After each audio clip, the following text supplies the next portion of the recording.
Hello, and welcome to Millennial Moms Unfiltered. Today, we're going to be talking about mom shaming. Yeah, mom shaming. Oh, Um, I forgot to say I'm your host, Ashley, and I'm Brittany. I'm always like, we're missing something, and that's what it is. So anyway, without further ado, let's get into it.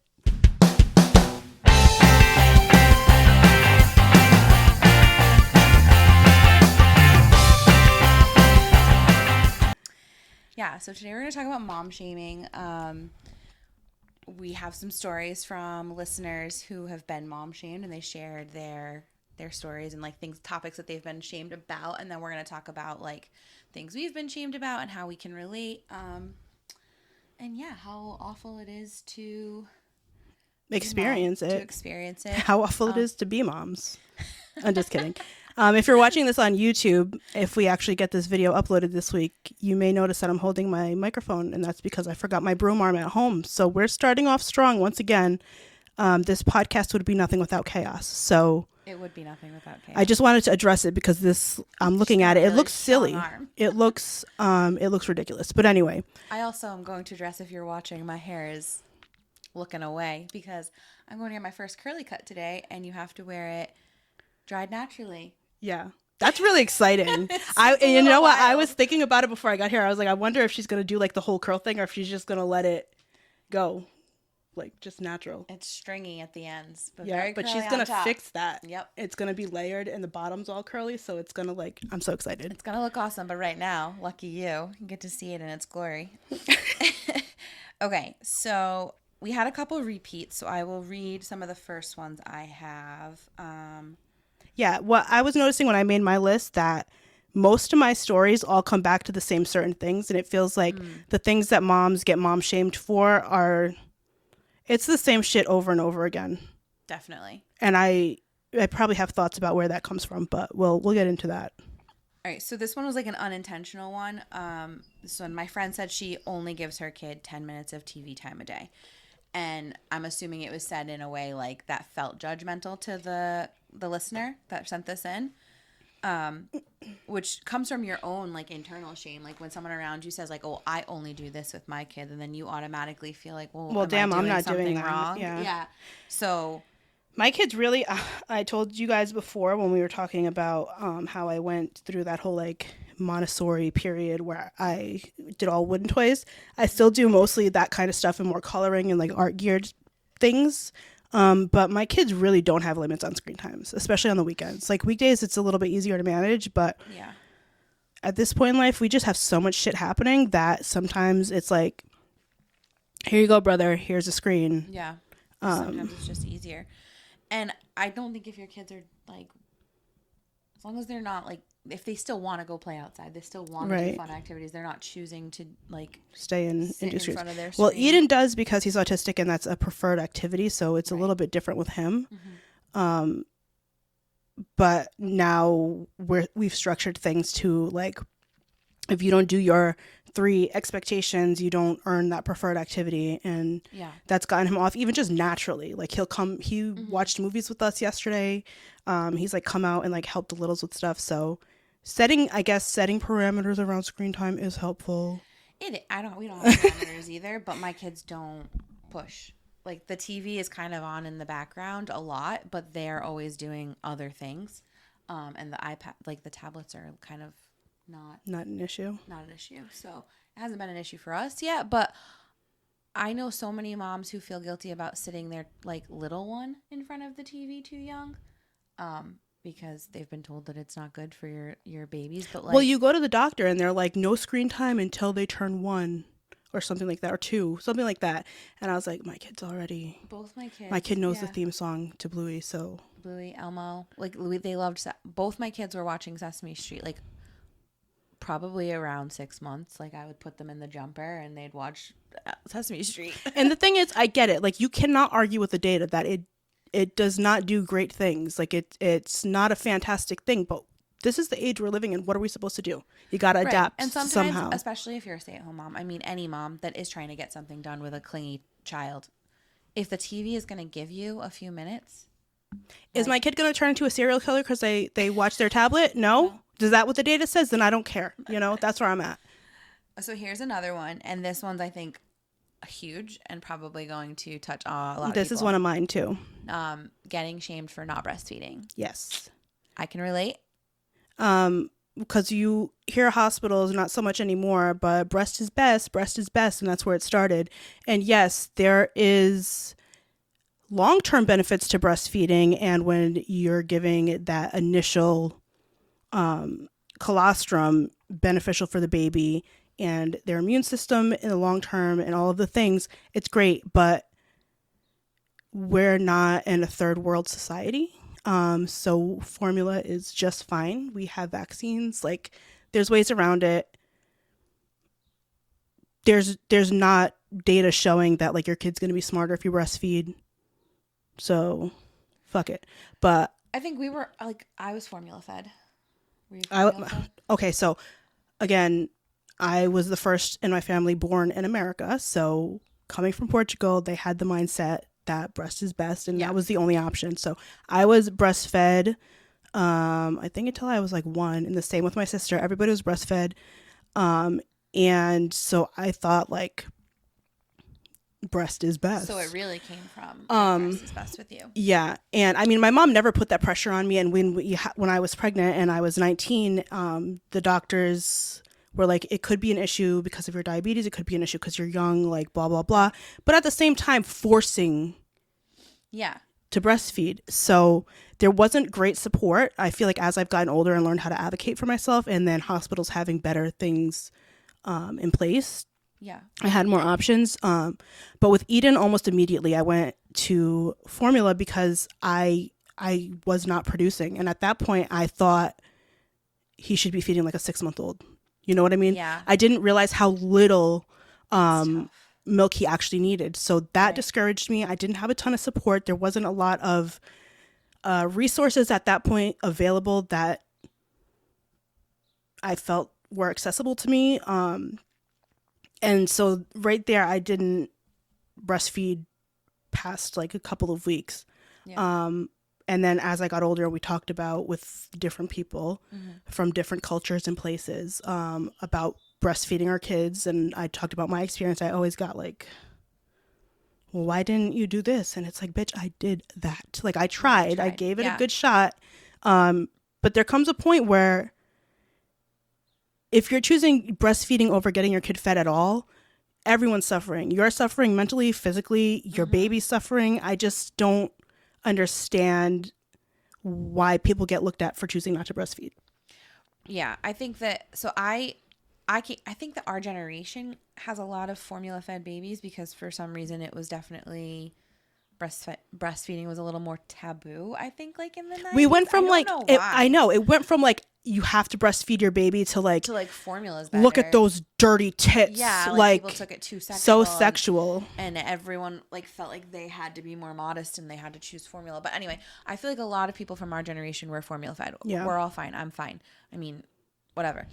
But my mom I never felt pressured from my family. No one in my family, both my husband and I were both formula fed babies. My siblings were like, it was never something I felt from my family, but I felt in the hospital. Yeah, they pushed it hard. Just the hospital experience alone, because I said I wanted to try because it was my first baby and I was not producing enough milk at all. Maeve was so hungry. Like I know their stomachs are tiny, but I was already in the hospital because she just would not stop crying and I could not get a good latch and I was not really producing much more than like a drop on my finger. We were already supplementing with formula.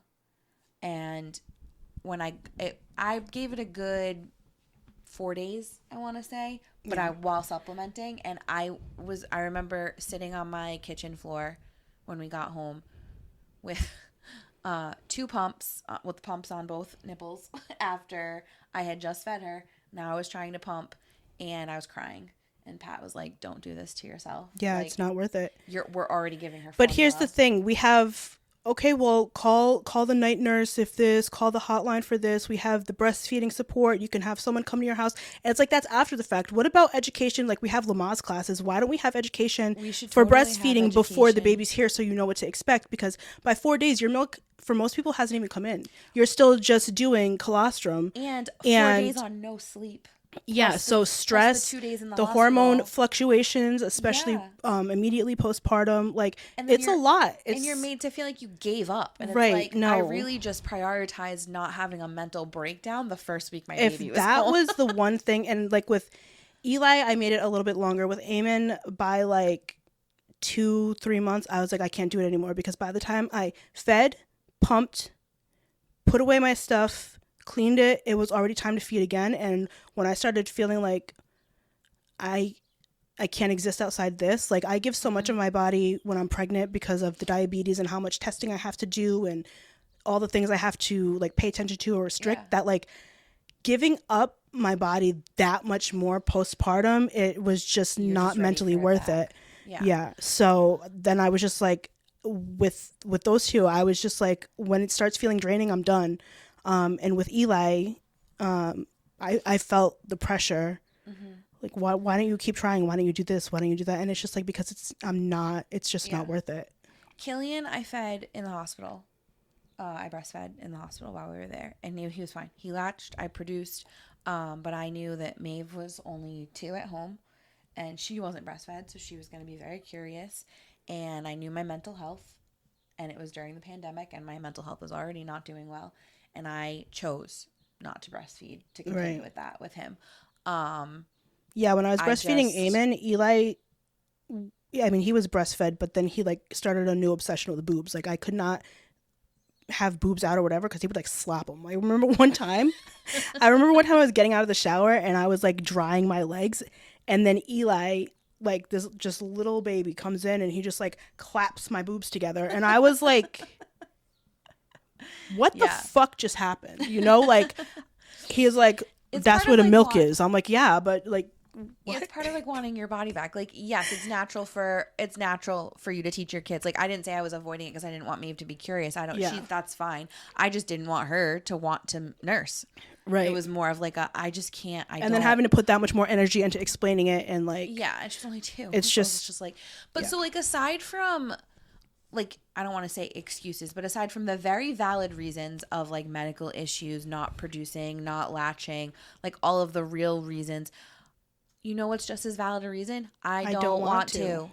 And I feel like that's not accepted. And it should be. It's your body. Like, if you know that you're not comfortable with that, then don't do it. And don't, like, I hate that women feel like they have to explain themselves. Like, I felt like it was more of an I don't want to with Killian. And you got more pushback for that. I didn't get any pushback from, again, my family. No one ever made me feel bad in my family. It was more like the societal pressure, right? And like the looks you would get when you said you didn't breastfeed, or even the pressure from the nurses.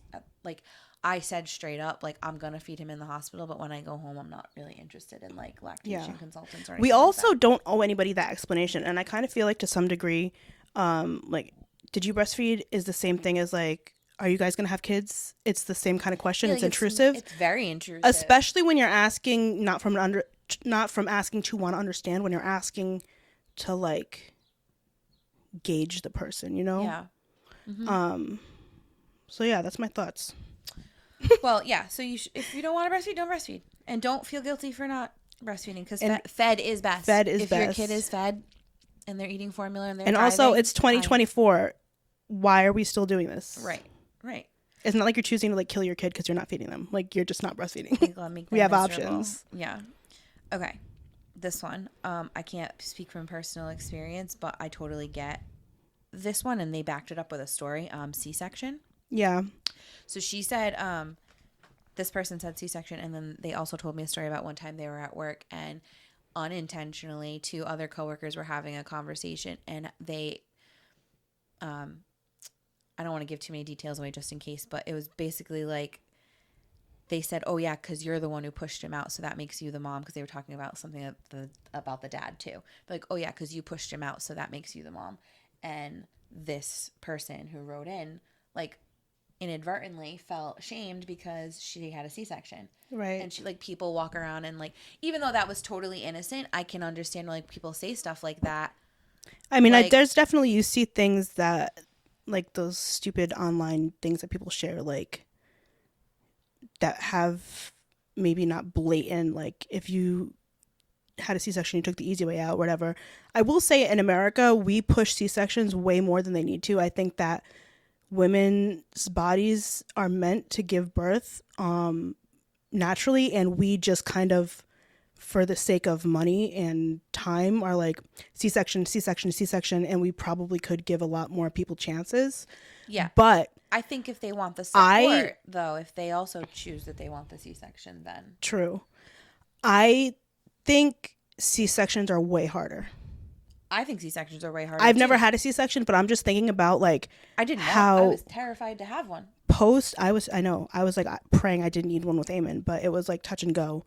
And everything was fine. My labs came back fine, and I was like, yes, because I was terrified. Because they have to cut through 7 layers. All of that's getting stitched up. Then you have to fucking heal all of that and muscles. Care of a newborn. My vagina felt okay like 4 days later for the second I recovered. You know what I mean? With both babies relatively quickly. Like, I was never in any excruciating pain. Like, you can't sit up on it or whatever. And, like, obviously it takes time to heal even things that you, like, can't see, but nothing was cut open or off, or, you know what I mean? Like, it's a major surgery in a very delicate area, in an area that is affected no matter how you move. And then it's going to contract and cramp and all of that from shrinking back. And you have to take care of a newborn baby, sometimes by yourself, because maybe you don't have a partner, or your partner has to go back to work, and you have to recover from a major surgery with a newborn. I've had conversations with people that were like, I would choose a C-section every time. I'm like, bitch, what? I would. No. I'm like, that sounds so much harder. I have like a fear of being cut open anyway. Yeah. Like, I hope I don't ever really need surgery, especially like when it's like organs, like midsection. That all really freaks me out. I don't know. It just really freaks me out. And I can imagine just. I have 2 relatives who I think opted. Well, one was more like, it's kind of an emergency. We think you should do this because there was a cord wrapped around the baby's neck, and they went for a C-section. And then another one, I think the other one just opted. Like I would really prefer a C-section. I'm a little bit terrified. Like, and I know people who have just like who have had to have a C-section just because like it you're pushing for too long. It's not happening. Like, it's been 4 hours, like 5 hours, 6 hours. We're exhausted. The baby's not coming out. Like, at this point, it's getting dangerous. Hard, like that. And I think in any situation you should feel guilt, but in situations where it was literally not out of your control, definitely don't feel guilt. But I think that's like normal might be the wrong word, but I think like we do that to ourselves a lot. Situations that we feel like we got robbed of the experience that we wanted to have. But that's also a mom guilt thing, when I was working in OB and people would come in with these lengthy birth plans. Now by that point I'd already had my own kid and my birth plan went to shit. I hemorrhaged on the table. I hemorrhaged postpartum. It was just not a good experience. It was not anything I wanted. So I was like, take that birth plan and just throw it out the window. Because you know what? You're going to be so upset about, if anything, on that birth plan. Like, it's okay to have ideas and things that you want to happen. But then when you're having like, and then this needs to happen, and they need to open the window, and we're going to sing to the canary. You know what I mean? When it's so specific. I didn't have a birth plan for either. Yeah, I didn't. I mean, I had ideas of what I wanted. Well, first I had no idea what. Eli, I did. I pulled him out myself. Because I was like, I had a shit first birth. So I went to a doctor that I worked with, and I was like, listen, I know you're going to let me do this, and that's why I'm choosing to deliver with you. Yeah. I'm going to pull him out. And he's like, yeah, okay, whatever, blah, blah, blah. So I was like, Dr. Automatic, you're the guy.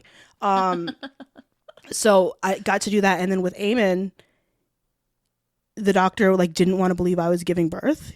He was like, it takes you so long to give birth. And I was like, okay, Jerry. Like, I don't remember his actual name. But the worst thing I did was look at his reviews. So anyway, I Eamon just flew out. Like, I sneezed and he just came out. His cord was wrapped around his neck. The nurse is like, bitch, Gio's getting the cart. Like, Gio's helping deliver. I'm like, fuck you to that doctor. I was like, remember when you told me that it takes me a long time to deliver? You didn't even check my cervix. I was like, I told you that baby was coming out. So not ideal, but no matter what happens, like, the baby got here, you know? Yeah. Like, and you don't always have control or people that listen. And I think that there's a lot of things in society and medically wise that could go a lot better. And people should listen to moms more than they do. Oh yeah, I had that experience with Maeve. So my birth plans were, I'm just gonna wait and see. Like, people were asking me if I was taking classes when I was pregnant with Maeve, and I was like, I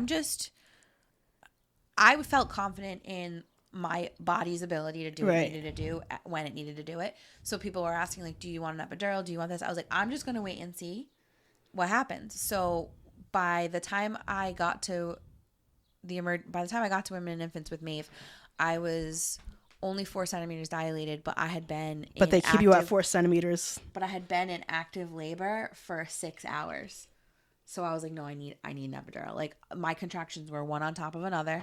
Like, they were brutal. And I was like, I can't do this anymore. Like, give me the epidural. So I took the epidural with her. With Killian, I had no choice because he came too fast. So I did deliver non-medicated with him. So I had both experiences. If I were to do it again, I would say that I honestly don't know. I would say, like, unmedicated, I did it. I survived. It was brutal. Right. I said if I had the choice. And it was over really quickly. But I think for comfort's sake, I might take the epidural again. Yeah. I don't know. From day one, I was just scared of it going in, like having it actually done to your spine. That freaked me out. Yeah. But then after I did it, I was like, oh, give me fucking 2 epidurals. Like, give me the epidurals. With Eamon, he came too fast. Yeah. Like, so, like, he's like, okay, let's get you the epidural, because by that point I'd been in active labor for like 3-4 hours. He's like, let's get the epidural and then I'll check your cervix after. I was like, I don't know. I think I was like, I need to push. But I was like, let's get the epidural in. So then I have a fucking allergic reaction to it. Obviously. No. Of course you did. And they used a different kind than they did with the first 2. So I was itchy everywhere. I was like, if you guys don't get me some fucking Benadryl, and they're like, we have to do this because of the baby. I was like, listen, that baby is already expelling from my cavity. So got that situated, itchy as fuck. And then the baby just comes out. And she was like, that epidural was not working. And I was like, I have been telling you guys for like a half hour since I got to the labor and delivery floor that baby was coming out.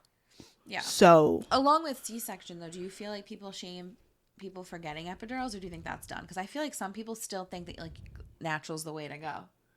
I think no matter what you do, someone's going to talk shit about it. Yeah. Yeah. And it's just like do what's best for you. Someone's going to be pissed off about it. Do it for your experience and do it for your sake. Don't do it based on other people, because someone's going to talk shit no matter what, you know? Mm-hmm.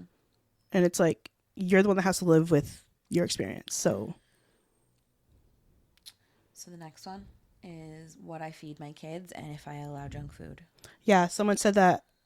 I think I sent it to you. I have another one that said allowing my kids to have junk food. So these are like all the things that are on my list, and I'm pretty sure it's like in this order. So that's hilarious that we all do it. What I feed my kids, not breastfeeding. Those are both there. Okay. The thing is, like, they're your kids and fuck it, you know? I hate when people are like, fuck it. Oh, well, I hate when people think that, like, you should just force feed your kids vegetables. Like, I love vegetables now, but I distinctly remember being a child and gagging when I would eat green beans. Yeah. So, like, your taste buds change, and your kids, your toddlers, like, they just need, every doctor has just told me, they'll eat. Don't worry. I have more of an issue with my kids not eating and asking for crap. Yeah. I mean, I think that it's okay to have like parameters around things like that. But Eamon, my boy that at 9 months old was eating salmon, like I never had to worry about him starting to be picky. I want pizza. I hate it. I want pizza. I want pizza. I don't want that. Ew. I don't like this. I'm like, bro. I know. It's so frustrating. But when you get judged that happens. And yeah, you can't control it. And then you have situations like Eden was always really, really particular and would throw tantrums about food. But he's autistic and has aversions to texture and flavors, and And people don't take that into consideration. Like these babies are tasting so many new things for the first time and feeling so many new textures, and sometimes it can be overstimulating, especially if you have a neurodivergent child, and you can't just like automatically assume that they're being difficult. There's no one right way to feed your kid, and I'm going to tell you right now, what we don't have it figured out in America is nutrition and standards for eating, because I'm still getting letters coming home from my kids' school about what's not allowed. Yeah. Sugar foods, bad food, this, that. Yeah, I keep getting notices about just how like, they're not shut allowed to have up. I never pack candy at school. She has a pretty relatively healthy lunch every day, and it was, I think, after... Healthy is subjective because it depends on the child. Yeah. I think it was after Valentine's Day. I included like a little piece of candy in her lunch. I feel like that's fine. Nope. She told me, she's like, my teacher told me that I can't have candy at school. And I was like, are you kidding okay, me? So the peanut butter thing, I get it. Yeah. But I also want to talk about how when I was in school, I had a kid in my class who was severely allergic to peanut butter. So you know what we did? We had a fucking dinosaur dig with peanut butter, and we just made him go in the class next door and then just like wipe the shit down and brought him back. Now in the they classroom. wouldn't do that. Do you know what I mean? Now nobody can have peanut butter. Like, it's a whole thing. That's valid. It's an allergy. I get it. And it's way more prevalent now than it was when we were younger. However, that's where it ends, because you're not going to choose and pick and tell me how to feed my kid when you don't know health-wise what they're doing. And then you want to talk about food insecurity, as far as you don't know what the parents are making, how they have access to food, where they get their food from. So you want to limit them even more what they can bring to their kid. Yeah. You know what I mean? Unless you're going to give me the resources and you're going to give me the food that you want to see my kid eat, shut the fuck up. Yeah, that's 100%. Like, even if you don't have a picky eater, it could be a financial situation. Like, you have no idea what's going on with children and their parents. It's so layered. Like, as long as that kid is eating something and gaining weight, and their doctor, like, again, not your business. It's not. Like, it's not. It's between the parents and the doctors and the kids. Another one was like milestones. Every time parents, like, this is an unintentional one, when parents brag about like their kid reaching like a milestone early, or just like, look how much they can do, either walking early or talking early or whatever it may be. Other parents whose kids are maybe not as advanced are feeling judged or shamed, again, unintentionally, because I think that we should be able to right. And that's like what we were talking about last time, that like you shouldn't feel guilty about sharing your excitement or your wins because of someone else that might feel bad about it. But I think it's valid to feel like that. But also, your kid's developing how your kid's developing, and your kid is your kid, and it's, you can't compare. We need to decrease shame around that, and like feeling the shame. Yeah. None of my 3 kids, even no matter how closely I parented them or did things with them the same, all of them developed differently. Yeah. And even Gio sometimes will like compare things that Eamon does to Eli, and I'm like, they're not kids. It's just not the same, and it's hard to not even do that with your own kids. But some things are what they are, and unless there's something wrong, just take a breath about it. Like, you don't have to feel bad. They're not failing, you're not failing. You couldn't do anything different to change it. It's just everyone's different. Both my kids walked really early, and I know that I have a lot of other friends whose kids didn't walk very soon at all, but also my nephews, my husband's nephews, like, they walked really early too. So I don't know if me and Pat both walked really early, so I don't know if it's like a genetic thing. But then Maeve, like, she started talking kind of early, but then it like went away for a while, and then she started talking again later. Not that she didn't stop talking altogether, but like it felt like not as much, like, slowed, paused. And Killian was talking super early, but he also had an older sister to watch and talk all the time. So they were very different with that development. And like Maeve was very into like writing her letters and identifying letters and reading and drawing, and Killy could care less. Yeah. And like, obviously, I know that that's something that we need to work on, but he's not even in school yet. He's going to school this year, so I haven't been too worried about it. But I know some people would be so nervous that my almost 4-year-old like doesn't really pick up a pen or a pencil or a pen. Well, even Eli, he went to preschool since he was like 2. And even then there were kids that were writing their letters better than him or drawing pictures and stuff that were way more intricate. And I was like, but whatever. Now the kid's drawing like unreal detail stuff like in less than a year. So it just wasn't his thing. And then he now exceeds what other kids are doing, you know? I was worried about Maeve at the beginning of kindergarten. I'm like, she doesn't know how to read yet. Like she knew her letters and she knew how to write her name and she knew some words, but not much. And I was very concerned. And she has like completely, like she's caught up basically. But I'm like, I always get nervous. Like, am I supposed to be doing more at home? Is this something that like I need to be doing? Is she getting it enough at school? Like we read books together, but I don't necessarily like. I mean, and the way that we were taught, it's all completely different. And I think that some of the ways they do it now make sense. And then other ways I'm like, I have no fucking idea what you're talking about. You know what I mean? Yeah. So it's like us jumping in or trying to do things almost hinders it if we're not doing it the new ways that they're learning, because it gives them like conflicting thoughts on how to problem solve it. Well, I taught Maeve only capitals because I thought dealing with just capital letters at the age of 2.5, 3 was like the right thing to do. But then I was told that I should have taught her the lowercase at the same time because it's better for them to learn them at the same time. And I was like, who knew? Yeah. And I mean, your first time, your first time you figure it out and you figure it out.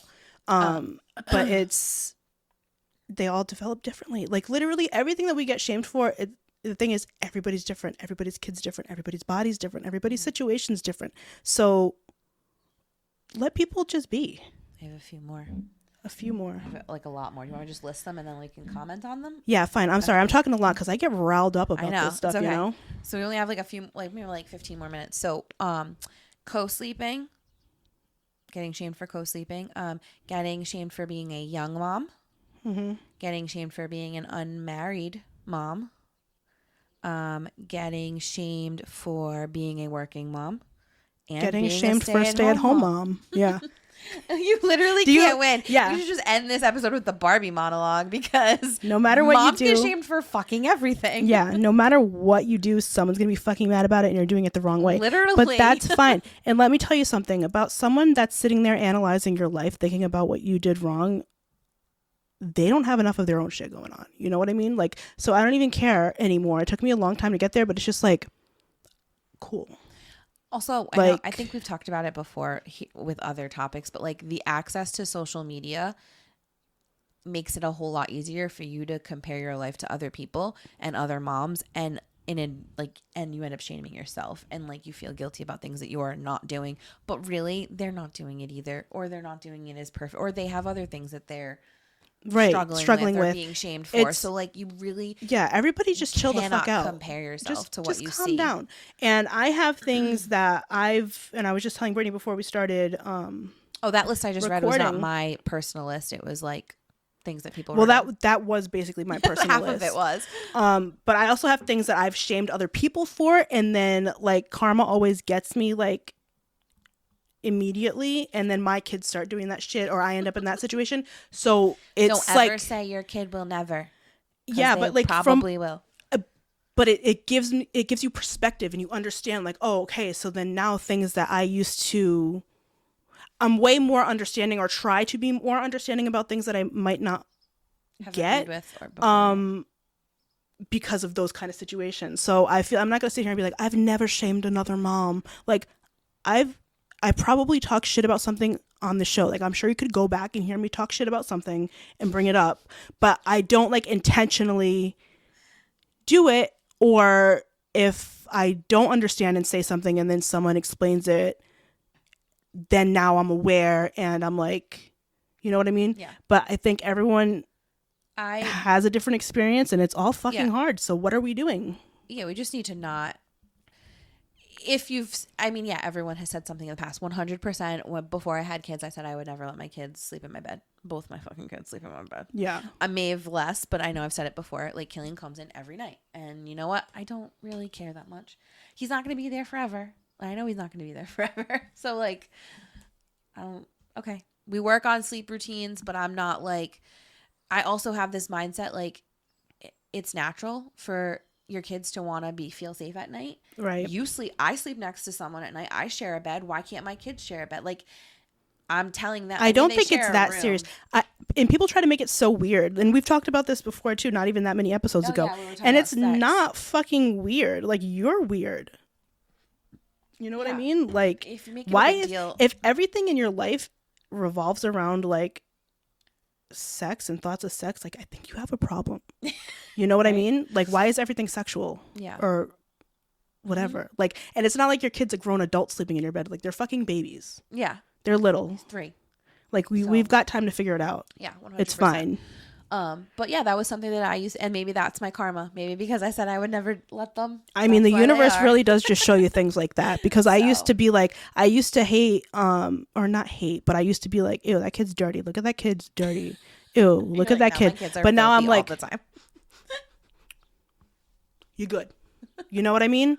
Like, you got to pick your battles. Some days baths are not happening. Sorry. But I mean, my kid doesn't look like, they're not like a booger, like, mess with like pig pen, like dirt smears all over them. That, well, I mean, that still is just like, if your kid normally looks like that, there might be some neglectful tendencies there. Yeah. I'm a little judgy about that. But it's for the kid's sake. But like, if you skip a bath, you skip a bath. Not the end of the world. Anything else you can think of? Holding my mic like this makes me feel like I'm doing the mini mics, but it's a huge mic. So I feel like this whole podcast is funny just on its own because of this. I'd like to end things with everyone's out here doing their best. Try not to judge because you don't know what's going on. And did I touch anything? And find things to be curious about. Like I said before, in your relationships, to be curious, be inquisitive, be like that about other people, not in a nosy way. Don't be fucking nosy. Yeah. But when you feel like you want to judge, ask yourself like, okay, well, why is that happening? What are the reasons this could be? Do they need help? Is this whatever? Could I be this for that person or whatever? Like, you know, and then find out why you feel like you need to judge them. You know, instead of just being like. Before we go, what do you think's the one that you felt the most guilt about? That like you've been shamed for, and then it also like gets you. Like that I still feel guilty about? Yeah, mine's being a stay-at-home mom. Isn't that terrible? I don't have guilt anymore. Oh, I wish I didn't. I mean, about things that real people hard not to. I mean, there's always things that like happen that I'm like, damn, I could have handled that situation better. Like it's guilt or thoughts that about myself, but as far as like societal pressures or things that people talk shit about, I'm so at peace and I know I'm a good mom, and I wish I was there. I'm sure something will happen coming forward. Yeah. I mean, but right now I feel like I'm in a place that I know I'm doing my best and I know my kids are taken care of, and yeah. I know statistical data that backs the things that I do and what the probability of this and all that in this situation. So I know when someone's like, you suck because you didn't breastfeed, I know that your kid sucks and you breastfed. So, you know? Some kids suck who are breastfed. Some kids suck who are formula fed. Some parents suck. No. I wish I was at peace with that. I still feel the pressure that like I'm not doing enough. But I don't feel guilt about my decision to stay home with my children. I feel guilt about not working, but I have worked, which is the weirdest, right. It's because you're supposed to get up and do the absolute fucking most. It's been like a year or two that since closing Ashley Ann Fitness, realizing that just because I'm not like going balls to the wall with something, like my value doesn't lie in the money I make or any of those things. Like I know that I bring a lot to the table. And also I'm just going to say that we just went through a very extensive program with Eden with psychologists and everything. And they're just like, wow. It was very validating to hear like, you're doing a really good job. And it's not like just saying those things because you're a psychologist. It's saying those things because you need, like, holy shit, that's hard. Mm-hmm. Yeah. So definitely. that was also really validating to me. check in a couple of months. I might be feeling different, but right now I feel pretty secure in my choices. All right. Well, we hope that you feel better about the mom shaming that you've endured. Check out our merch shop. New merch just dropped. Oh yeah, it's so cute. Oh, look at our new cups. Oh yes, our cups. And hopefully you can fucking see it on this one. The video is going to be there. And by next time we record, not the next episode because we're recording the next episode today, the following episode, we'll have some of our merch in from this line. You'll be able to see it. Yep. All right. All right. Bye. Bye.